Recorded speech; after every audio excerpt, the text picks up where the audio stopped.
Ашигт малтмалын газрын дараагаас Батбаяг нарын хууль бусаар олгосон их 106 лицензийг 3 шатны шүүхэн шийдвэрээр цуцгах шийдвэр гаргасан. Энэхүү төрлийн албан агчдын буруутай үйлдэлээс олж хайгуулын ажилд их хэмжээний мөнгө зарцуулан хохирсон компаниудын хорилыг барагдуулах зорилгоор Улсын хурлын хаврын чуулганаар буюу 7 дугаар сарын 1-ний өдрийн хуралдаанаар 106 лицензийг дахин сэргээж олох боломжийг нээсэн юм а. Эдгээр 106 хайгуулын лиценз эзэмшигчдийг дахин сонгон шалгаруулах ажлын явцыг уулуурхайн амны бодлогын хэрэгжилтийг зохицуулах хэлсэн дараагаас тодрууллаа. Нийт лиценз эзэмшигчдүүд бол өмнө лиценз эзэмшиж байсан компаниудад мэдээлэл хүргэсэн. За 14 тусгай зөвшөөрөл дээр компаниуд босгооныг баталгаажуулсан байна. Тэгэд энэ баталгаажуулсан 14 компанийн хувьд бол сонгон шалгаруулалтыг зарласан. За хуулиар 30 хоног зарлах ёстой. За 8 сарын 22-нд зарлаад 9 сарын 22-нд хүртэл компаниуд энэ сонгон шалгаруулалт оролцох сонирхолтой компаниуд материал авч байна. За 9 сарын 22-нд нийт компаниуд сонгон шалгаруулалт оролцох материал өгсөний дараа комисс дүгнэнэ.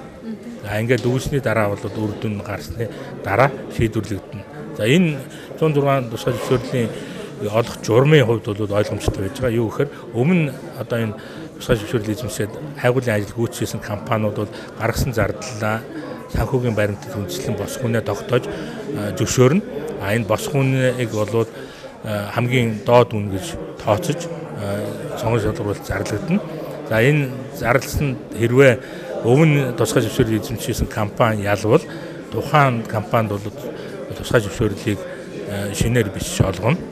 Хэрвээ өөр компанид өрсөлдөөнд ялах юм бол тухайн компани бол тэр босгооны хэмжээний мөнгийг бол төлнө.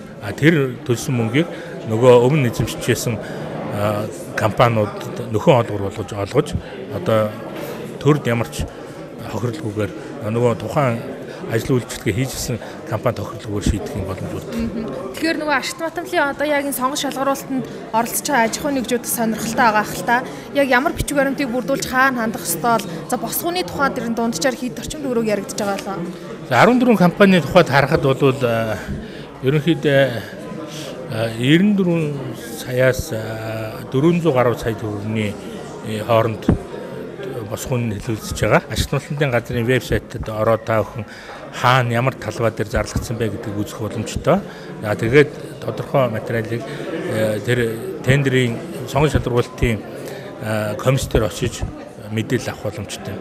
За ингээд хэрвээ оролцохыг хүсвэл тухайн аж ахуй нэгж 250 мянган төгрөгийн одоо төлбөр төлж материалуудыг аваад 9 сарын 22-наас өмнө өөрийнхөө одоо юу бэлдэх ёстойг бол тэнд тодорхой заасан байгаа.